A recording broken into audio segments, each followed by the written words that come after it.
तो दोस्तों एसआरएफ ने अपने क्वार्टर वन के नंबर को डिस्क्लोज कर दिया है। तो चलिए देखते हैं क्या है क्वार्टर वन के नंबर्स के अंदर। डाटाबेस के यहाँ पे क्रोस में है।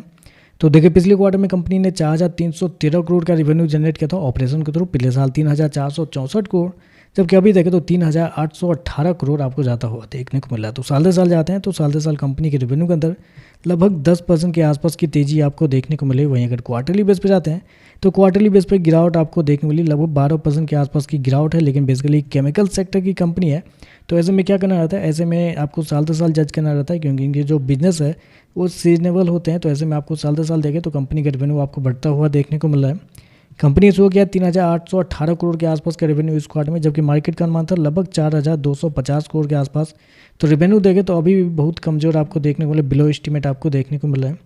खर्चे की बात करते हैं तो देखिए पिछले क्वार्टर में कंपनी 3,640 करोड़ खर्च की थी। पिछले साल 3,145 करोड़, जबकि अभी देखें तो 3,271 करोड़ आपको जाता हुआ देखने को मिला। तो खर्चे भी देखें तो खर्चे भी कंपनी के ठीक है कंट्रोल में देखने को मिल रहे हैं, क्योंकि 10% के आसपास का रेवेन्यू आपको बढ़ता हुआ देखने को मिला। लेकिन खर्चे देखते हैं तो मात्र 3% के आसपास बढ़ते हुए देखने को मिला। तो खर्चे देखें तो खर्चे बहुत हद तक कंट्रोल में देखने को मिल रहे हैं। चलिए कंपनी का प्रॉफिट क्या निकलता है वो देखते हैं। तो देखिए पिछले क्वार्टर में कंपनी 526 करोड़ के प्रॉफिट में थी। पिछले साल 252 करोड़ के आसपास, जबकि अभी देखें तो बढ़ के 432 करोड़ आपको जाता हुआ देखने को मिला। तो साल दर साल जाते हैं तो साल दर साल कंपनी के प्रॉफिट के अंदर एक बड़ी तेजी आपको देखने को मिली। 65% के आसपास का जंप आपको देखने को मिला है। क्वार्टरली बेस पे जाते हैं तो क्वार्टरली बेस पे कंपनी के प्रॉफिट के अंदर 18% के आसपास की गिरावट है। लेकिन ऑलरेडी मैंने आपको बताया कि आपको क्वार्टर ज़्यादा इंपॉर्टेंस नहीं देना है, साल दर साल ही देना है। कंपनी इसको कितना किया, 432 करोड़ के आसपास का प्रॉफिट, जबकि मार्केट का अनुमान भी था 434 करोड़ के आसपास। तो आप कह सकते हैं प्रॉफिट टोटली इनलाइन आपको देखने को मिला है। और ऐसे में कंपनी के मार्जिन की अगर बात करते हैं तो पिछले साल कंपनी का मार्जिन 9.13 था।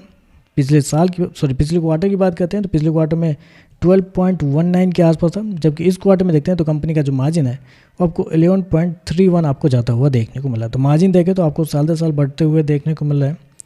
ईपीएस की बात करते हैं तो देखिए पिछले क्वार्टर में कंपनी का ईपीएस 17 रुपये के आसपास था। पिछले साल 8.5 रुपये, अभी देखें तो 14.5 रुपये आपको देखने को मिला। तो ओवरऑल देखें तो नंबर तो साल दर साल अच्छे देखने को मिला। हालांकि रेवेन्यू थोड़ा सा बिलो एस्टीमेट आपको देखने को मिला, लेकिन शेयर की बात करें तो शेयर ऑलरेडी बहुत ज़्यादा भागा हुआ शेयर है। बहुत कम ही ऐसे केमिकल सेक्टर की कंपनी है जो ऑल टाइम हाई के आसपास देखने को मिली है। तो उसमें एसआरएफ भी है जो बहुत बेहतरीन तेज़ी एसआरएफ के अंदर पिछले कुछ समय में देखने को मिली है। तो इस नंबर के बाद तेज़ी आएगी कि नहीं आएगी वो कहना मुश्किल है, लेकिन नंबर देखें तो नंबर अच्छे हैं, बस रेवेन्यू थोड़ा सा बिलो एस्टीमेट देखने को मिल रहा है। तो चलिए बस आज के लिए बस इतना ही। वीडियो पसंद आए तो लाइक कीजिएगा, साथ में साथ चैनल को सब्सक्राइब जरूर कीजिएगा। धन्यवाद।